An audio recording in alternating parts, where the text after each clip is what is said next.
അപ്പോൾ പറയലെല്ലാം കാപ്പിത്തോട്ടാണ് ഫുള്ള്. അപ്പോൾ ഞങ്ങൾ തോട്ടത്തിൻ്റെ പ്രത്യേകത എന്താ വെച്ചിട്ടുണ്ടെങ്കിൽ ഇതിൻ്റെ അടിയിൽ ചാണകം സ്ലറി പ്രത്യേക മോട്ടറും പൈപ്പൊക്കെ വെച്ച് നിങ്ങൾ പൈപ്പ് ഉണ്ടല്ലേ, ഈ പൈപ്പ് ഉപയോഗിച്ചിട്ട് ഈ തോട്ടത്തിലൊക്കെ സ്ലറി ചാണകം അടിക്കും. അതുപോലെ ഈ വേനൽക്കാലത്ത് ഇങ്ങനെ വെള്ളമൊന്നുമില്ലാതെ ഇങ്ങനെ ഡ്രൈ ആയി നിൽക്കുന്ന സമയത്ത് ഞങ്ങളിത് നനയ്ക്കും. മാനുവലായിട്ട് പൈപ്പ് വെച്ച് നനയ്ക്കും. ഒരു 3 വർഷം നനയ്ക്കുമ്പോൾ ഇതിൽ പൂക്കൾ നിറയെ പൂക്കളുണ്ടാവും. ഒന്നിച്ചൊരു പ്രദേശം മൊത്തം പൂവായിരിക്കും, നല്ലൊരു മണം ഉണ്ടാവും. അപ്പോൾ അങ്ങനെ വിരിയിച്ചെടുക്കുന്ന കാപ്പിയാണിത്. കണ്ടോ, ഇങ്ങനെ ഉണ്ടാവാറുണ്ട്. ഇപ്രാവശ്യം ലേശം വിളവ് മോശമാണ്, അതുകൊണ്ടാണ് ഇന്ന് ഇത്രയേ ഉണ്ടായിട്ടുള്ളൂ.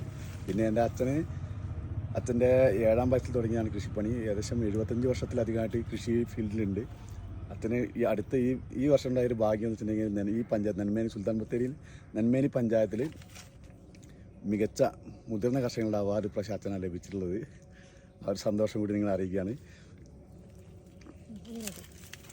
അപ്പോൾ പ്രതീക്ഷേട്ടൻ്റെ വിശേഷങ്ങളൊക്കെ കേട്ടില്ലേ. അപ്പോൾ സത്യം പറഞ്ഞാൽ ഈ ഒരു കാപ്പിത്തോട്ടത്തിൽ നിന്ന് ശരിക്കും എനിക്ക് വരാൻ തോന്നുന്നില്ല. ഫുള്ള് നടന്ന് കാണാമെന്ന് വെച്ചാൽ ഒരുപാട് സന്തോഷം. ഞാൻ ആദ്യമായിട്ടാണ് ഇങ്ങനെ ഒരു കാപ്പിത്തോട്ടത്തിൽ വന്ന് ഇതുപോലെ നിൽക്കുന്നത്. ഈ പേരക്ക ഒന്ന് മുറുക്ക പിടിക്കട്ടെ. ആദ്യമായിട്ടാണ് ഞാനിങ്ങനെ ഒരു കാപ്പിത്ത് ഇങ്ങനെ പിടിക്കുന്നത്. സത്യം നല്ല രസമുണ്ട്, നല്ല തണുപ്പ്, നല്ല കാലാവസ്ഥ. കുരുമുളക് ഒന്നും പറയാനില്ല. ഇത് നടന്നാലൊന്നും തീരില്ല, ഒരുപാടുണ്ട്. കുരുമുളക് ഫുള്ള് കാപ്പിത്തോട്ടാണ്. അതിൻ്റെ ഇടയിൽ പേരക്കത്തെയും കിളികളും മയിലും ഒന്നും പറയണ്ട. നല്ല രസമുണ്ട്. സത്യം എനിക്ക് വരാൻ തോന്നുന്നില്ല. ഞാൻ ഇവിടെ തന്നെ നിൽക്കട്ടെ. ഓക്കെ, അപ്പോൾ നമുക്ക് കുറച്ച് അങ്ങോട്ടേക്ക് നടക്കാം. നല്ല വേനൽക്ക് ഇത് ഫുള്ളിങ്ങനെ വരണ്ട് നിൽക്കുന്ന സമയത്ത് ഞങ്ങൾ നനയ്ക്കുമ്പോഴാണ് ഈ സാധനം പൂക്കുന്നത്. അതിൻ്റെ ഒരു സമയമുണ്ട സമയത്താണ് നനയ്ക്കുക. അപ്പോൾ നല്ല പൂവിരിയും, നിറയെ പൂവിരിയും. ഇതുപോലെ കായകളുണ്ടാവും. ഈ കായ പഴുത്ത് കഴിയുമ്പോൾ അത് പറിച്ച് ഉണക്കി എടുത്ത് മില്ലിൽ കൊണ്ടുപോയി കുത്തിയതിന് ശേഷമാണ് കാപ്പി പരിപ്പാക്കുന്നത്.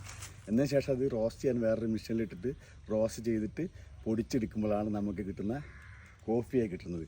അപ്പോൾ ഒരു കർഷകൻ എന്ന നിലയിൽ എനിക്ക് പറയാമെന്ന് വെച്ചിട്ടുണ്ടെങ്കിൽ ഇത് 100% ഈ സാധനം കാപ്പിയായി കഴിഞ്ഞാൽ കുടിക്കുമ്പോൾ ഭയങ്കര ഒരു കയ്പ് പോലത്തെ ഒരു ടേസ്റ്റ് ഇല്ല.